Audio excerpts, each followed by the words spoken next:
For 2 weeks the queen watched me work in complete silence, never speaking, just observing, and when she finally ordered the guards to leave and spoke her first words, she asked why I talk to machines, and I told her everything deserves respect, especially things that have been waiting a long time for someone to care. Ethan Blake paused as he tightened another bolt on an ancient power core. His hands moved with practiced ease over corroded metal plates and tangled wires. The silence in the palace was oppressive, but familiar. It had become his companion during these 2 weeks of solitary labor. Yet, today felt different somehow. There was a change in air, subtle yet undeniable. Day 1 began when Ethan arrived at the Vel'Kari royal palace as promised. His mission to repair ancient power systems that were on the brink of failing catastrophically. He expected to be shown to his workspace and left alone, a familiar arrangement for a specialist like him. But instead,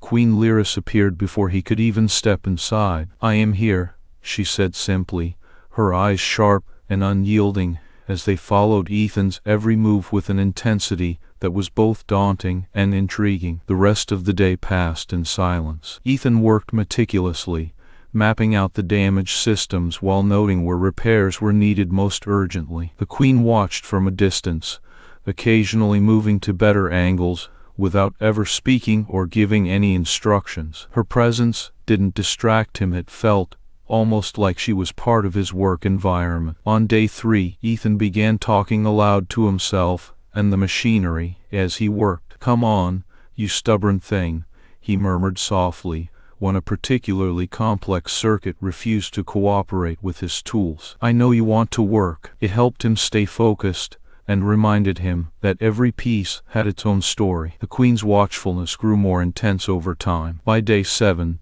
Ethan found himself largely unaware of her presence. He was deep within the heart of the machinery when he finally emerged from his labors, covered in dust and sweat. The power core hummed to life with a soft whir that resonated through the air. "Good as ancient," Ethan said under his breath as he straightened up. But working, as if on cue, Queen Lyris moved slightly closer but remained silent, watching him closely. Day 10 came and went without interruption or conversation. If anything, this queen's silence was more profound than any words could have been. She did not interfere with Ethan's work, nor did she question his methods. He respected her distance just as much as she seemed to respect his focus. But on day 14, everything changed. The guards who had always stood vigilant at the door received a new command. They left without hesitation or complaint. The air cleared of their presence and filled instead with anticipation. Queen Lyris stepped into Ethan's workspace for the first time since he arrived. She approached silently but deliberately, stopping just out of reach where she could see him clearly. Her gaze did not waver as she observed his every movement once more before speaking. "You talk to machines." Ethan blinked in surprise at her unexpected voice. He had grown so accustomed to silence that even this small interruption felt like a sudden intrusion. "Yes," he replied after a moment's pause. "They respond better when you are kind to them." She tilted her head slightly, an unusual expression on her face for someone who rarely showed emotion publicly. "Machines do not have feelings." He shrugged with the air of a man used to explaining his eccentricities. "Maybe not, but I do, and I work better when I am kind to things." There was silence once more before she continued, speaking slowly and deliberately. "Why? I believe everything deserves respect," Ethan explained carefully, looking around at the ancient machinery surrounding him as if seeing it for the first time anew. "Especially the old power cores that have been neglected for centuries." He turned back towards her with a quiet determination in his eyes. "They've waited too long to be cared about again." Queen Lyris watched him closely now, her sharp gaze reflecting an intensity she had not shown before. After another moment of silence, she finally spoke again. "I have been waiting a long time too," the queen admitted softly. Ethan couldn't help but feel there was more behind those words than just observation and curiosity.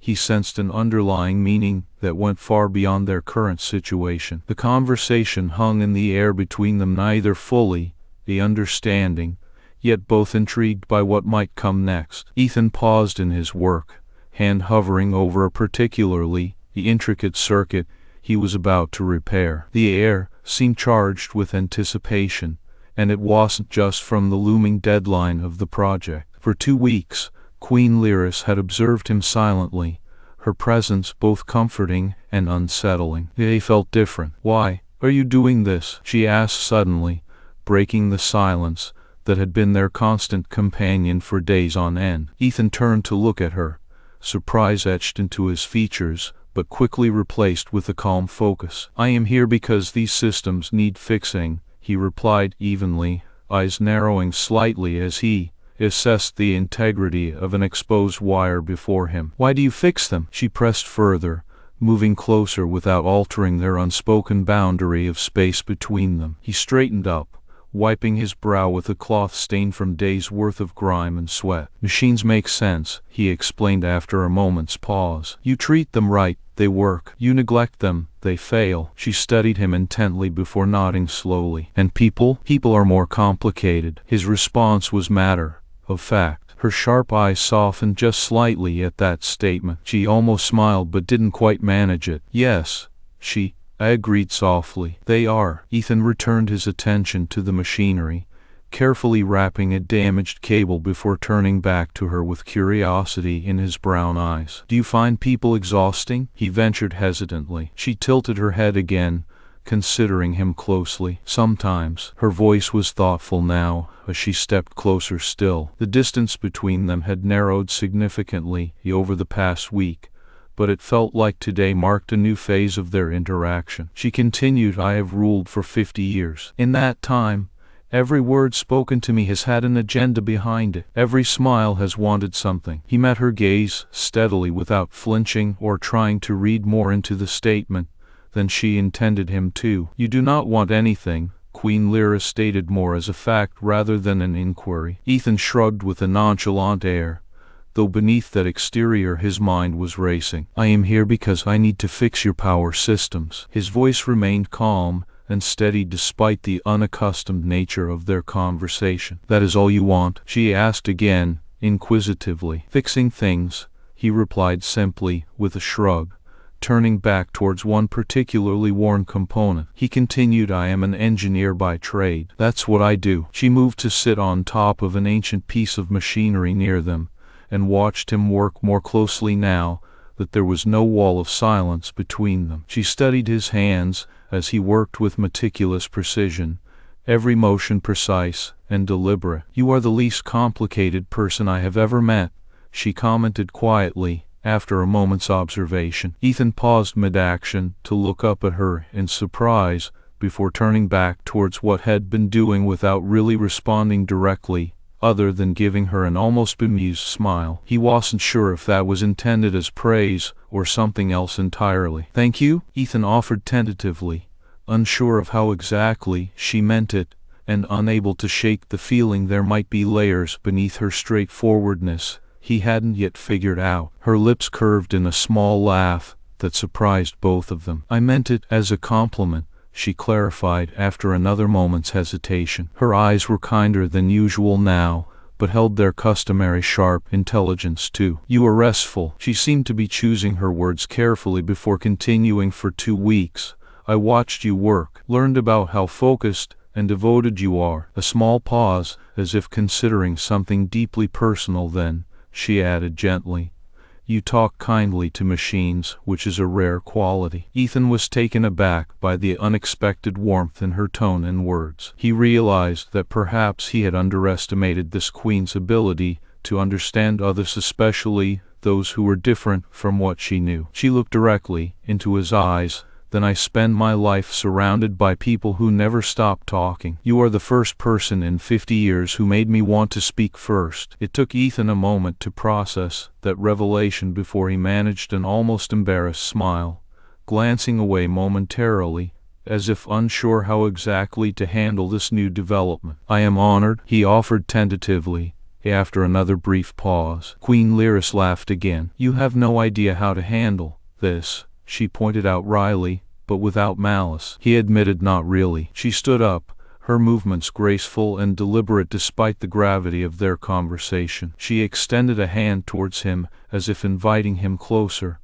But Ethan didn't move immediately because there was something else in those sharp "please sit," she said calmly, as he approached, gesturing to a chair across from her. He complied, adjusting his posture slightly, but maintaining the same calm demeanor that had carried him through 2 weeks of silent observation in the dusty basements where he worked. The first course was served without fanfare, a dish of exotic fruits and fragrant spices. Queen Lyris cut into it slowly, watching Ethan intently as she ate. She took a bite, then another, before setting her fork down and looking directly at him. "What do you think of my palace?" she asked, voice calm but curious. Ethan blinked in surprise, but found himself speaking honestly, just as he had always done to machines when they needed repair. "The power systems are a mess," he admitted frankly. "But the architecture is beautiful." Her eyes flickered with an unreadable emotion before she continued. "And my people? They seem bored and afraid," Ethan replied without hesitation. Again, her gaze sharpened but softened almost imperceptibly, as if his straightforwardness pleased her despite her perhaps because of stark truth in what he said. "And you?" she pressed finally. "You are lonely," Ethan blurted out before thinking it through. "You watch everything because no one lets you participate." Queen Lyris stiffened, then relaxed slowly. She met Ethan's eyes steadily, as if daring him to retract his words, but when none came, her lips curved into an almost imperceptible smile. "I did ask," she said quietly, a rare trace of vulnerability in her voice. "I did not expect honesty." He shrugged slightly under the intensity of her gaze, feeling oddly at ease despite having possibly stepped over some unseen boundary. "How did you know?" Queen Lyris asked softly, after several moments where only their breathing filled the air between them. Ethan gestured to the room around him with a casual wave. "You spent 2 weeks watching me instead of talking to me," he replied simply. "Leaders who have people to talk to don't sit in dusty basements watching engineers." She regarded him for several long seconds before speaking again, her voice laced with a new kind of interest. "You are perceptive for someone who prefers machines," she mused. He shrugged once more, looking down at his plate and back up at her without breaking eye contact. "Machines are easy," he said honestly. "People are harder. The same principle applies." "And what is that?" "Everything that's neglected breaks eventually," Ethan explained patiently, as if to a machine needing repair. He looked directly into Queen Lyris' violet eyes, seeing something in them that made him pause and continue with more seriousness. "Machines, systems, people." She processed this information silently before nodding thoughtfully. "And what do you maintain?" "My tools," he replied, first thing that came to mind without thinking too much about it. He added after a moment's reflection, "My skills, the things I am hired to fix." His gaze drifted towards her momentarily,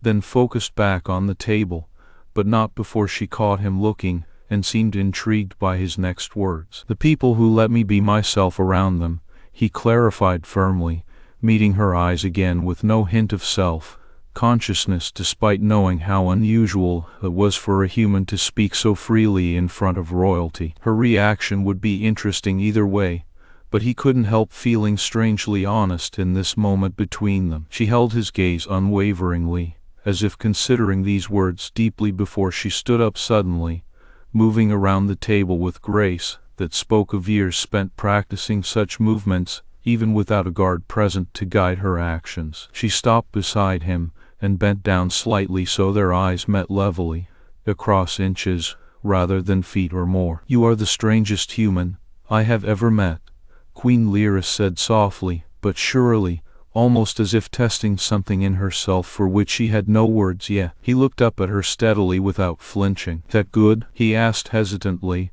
but with genuine curiosity. She didn't answer immediately. Instead, she bent down and kissed him briefly but firmly on the lips, a kiss that spoke volumes of unspoken agreements made silently between them for weeks now despite never having shared a word until tonight. Stepping back from him gently yet purposefully, as if their newfound understanding required distance to process fully, Queen Lyris straightened up once Chancellor Morthak stood beside him, eyes narrowing in suspicion and concern. "Chief Engineer Blake," he began formally yet with a distinct edge. "Your contract is fulfilled." Ethan turned to face the Chancellor, nodding calmly, but remaining silent, as always, when not addressing machines directly. It was clear that Morthak would rather have seen Ethan gone by now. The Queen's silhouette appeared in the doorway behind them, her presence commanding even without words or guards around her. She approached silently,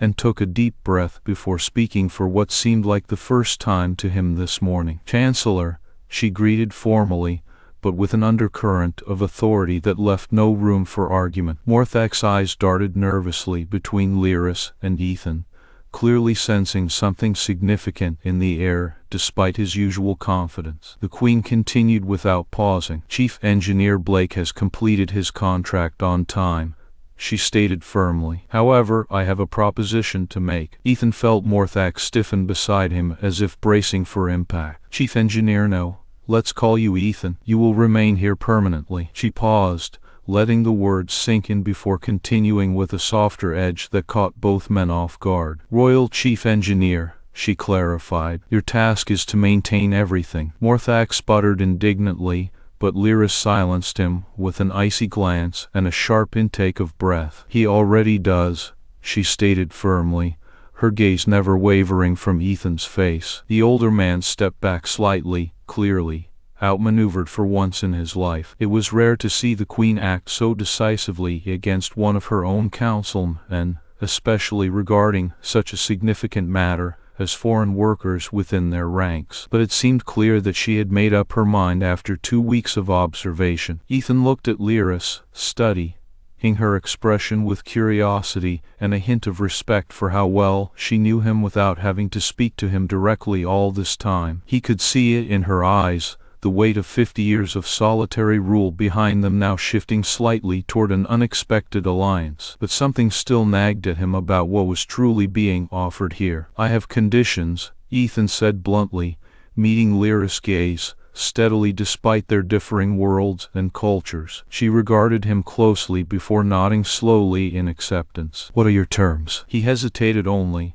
a moment longer than necessary for dramatic effect, then spoke firmly, but not unkindly. "I get to talk to the machines as much as I need." Lyris' lips quirked into a rare smile that seemed almost surprised by its own existence before she agreed without hesitation. "Agreed," she said calmly. Ethan couldn't help grinning back at her in response, feeling a flicker of genuine happiness breaking through whatever barriers had existed between them until now. With this mutual understanding established on terms they both respected deeply, he felt ready to commit fully despite the uncertainties ahead. "Then I will stay." Lyris' eyes softened further as she took his hands gently into hers, elegant alien fingers intertwined with rough human ones that still bore marks of long hours working in dust-filled corridors. "Thank you," she said simply, but with all the warmth and sincerity he had ever heard from her lips. A month later,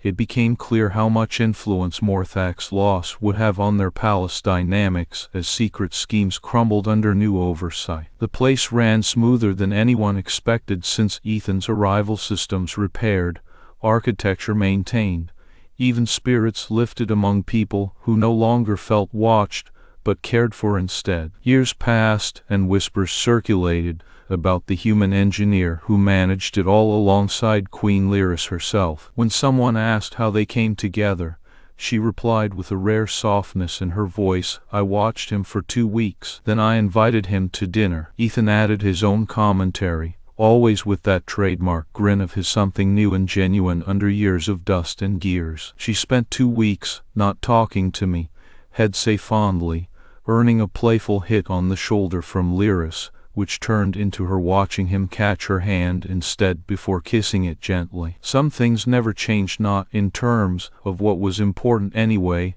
maintenance above all else, because everything breaks eventually if neglected. And so, under their careful attention, this royal palace remained standing tall and proud through another 50 years, and counting, thanks to the partnership that started with an invitation to dinner.